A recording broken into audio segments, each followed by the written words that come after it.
नमस्कार। आज हमारे दिन का विषय है कुरुक्षेत्र की सृजन, प्रेरणा और पृष्ठभूमि। द्वितीय महायुद्ध के पश्चात युद्ध और शांति के प्रश्न ने विश्व के सभी राष्ट्रों और विचारकों को नए सिरे से सोचने के लिए विवश कर दिया। शंका, संघर्ष और अंतर्द्वंद से ग्रसित संक्रांति काल कुरुक्षेत्र में अभिव्यक्त हुआ है। कवि ने कुछ प्रश्न उठाए हैं, जैसे कला, विज्ञान और कल कारखानों की अभिवृद्धि के साथ ही मनुष्य का दुख उत्तरोत्तर क्यों बढ़ता जा रहा है। विश्व के मनुष्यों के संगठित प्रयत्न करने पर भी महायुद्ध रक्तबीज क्यों बन रहा है। सत्य और अहिंसा के प्रचार ने एक राष्ट्र को प्रभावित कर द्वेष की खाई और गहरी क्यों कर दी है। संसार में विपुल साधन रहते हुए भी व्यक्ति का चित्त अशांत, त्रस्त और दुखी क्यों। क्या युद्ध की समस्या मनुष्य की सारी समस्याओं की जड़ है। इन प्रश्नों का युगानुकूल समाधान कुरुक्षेत्र में दिया गया है। कवि के मन में सन 1942 से ही, जबकि उन्होंने कलिंग विजय नाम की कविता लिखी थी, ये प्रश्न उनके मन में लगातार उठते रहे हैं और इन प्रश्नों का उचित समाधान करने के लिए उनकी दृष्टि महाभारत की ओर गई। महाभारत के शांति पर्व के पूर्व स्त्री पर्व में धर्मराज युधिष्ठिर ने धृतराष्ट्र से कहा कि इस युद्ध में जो अनेकानेक वीर मरे हैं, यदि उनका दाह कर्म संपन्न हो जाए तो वे संकर्षण नामक लोकों के अधिकारी हो जाएंगे। उनकी आज्ञा का पालन कर युधिष्ठिर ने सामूहिक दाह कार्य संपन्न किया था। शांति पर्व के प्रारंभ में नारद ने धर्मराज से पूछा कि इस लोक संहारक युद्ध में विजय प्राप्त करने के बाद उन्हें किसी प्रकार का शोक तो नहीं है। इस प्रश्न के उत्तर में युधिष्ठिर ने जो कुछ कहा, उससे युधिष्ठिर के हृदय की व्यथा का पता चलता है। बंधु बांधवों तथा अन्याय वीरों का विनाश देखकर और उनकी स्त्रियों का करुण रुदन सुनकर युधिष्ठिर दारुण शोक से भर उठे थे। जब उन्हें विदित हुआ कि कर्ण उन्हीं का भाई है, तब वे और दुखी हुए और उन्होंने अर्जुन से कहा कि तुम अब पृथ्वी पर शासन करो, मैं तो मुनि वेश धारण कर वन में तपस्या करने चला जाऊंगा।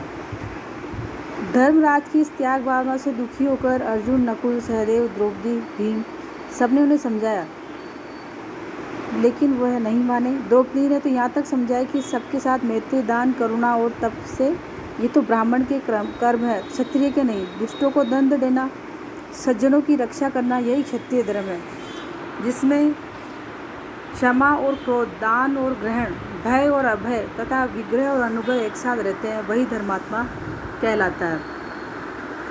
किंतु इन सब आदेशों का युधिष्ठिर कोई प्रभाव नहीं पड़ता और उन्होंने व्यास से अपनी दुख की गाथा कही। व्यास ने उन्हें क्षत्रिय धर्म का पालन करते हुए उपदेश देते हुए कहा कि बुद्धि, भ्रम और अनिष्ट प्राप्ति, यही दो कारण शारीरिक मानसिक दुख के प्रेरक है। पर युधिष्ठिर को फिर भी संतोष नहीं होता। वे अपने आप को पातकी समझकर पाप का प्रायश्चित करना चाहते हैं। तो व्यास जी कहते हैं कि युद्ध कर तुमने पाप कर्म नहीं किया है, वरन अपने क्षत्रिय धर्म का पालन ही किया है। अतः अब संसार में सुराज्य स्थापित करना तुम्हारा धर्म है। महाभारत की इस व्याख्यान क्रम को देखने से यह स्पष्ट होता है कि दिनकर जी ने महाभारत का आश्रय न लेकर अपने प्रश्नों का समाधान पाने के लिए महाभारत से केवल दो पात्रों के नाम मात्र ग्रहण किए, वह युधिष्ठिर और भीष्म पितामह। पांडव, द्रौपदी, कृष्ण और व्यास आदि अन्य पात्र छोड़ दिए गए हैं। युद्ध के समर्थन के लिए कवि को भीष्म का व्यक्तित्व विशेष उपयुक्त प्रतीत हुआ। कृष्ण भी इसके लिए उपयुक्त पात्र थे, किंतु युद्धारंभ में वे युद्ध के समर्थन में अर्जुन को गीता सुना ही चुके थे, इसलिए वैसा करना गीता की एक प्रकार से पुनरावृत्ति हो जाती है। कलिंग युद्ध में युद्ध के बाद अशोक का शोक वर्णित है। युद्ध का सहार लीला और करुणा क्रदन से व्यथित होकर अशोक का हृदय करुणा से भर जाता है और उनके कंठ से यही निकलता है, बुद्ध की धम की जय, संघ का जय गान, आ बसे मुझ में तथागत मारी जत भगवान।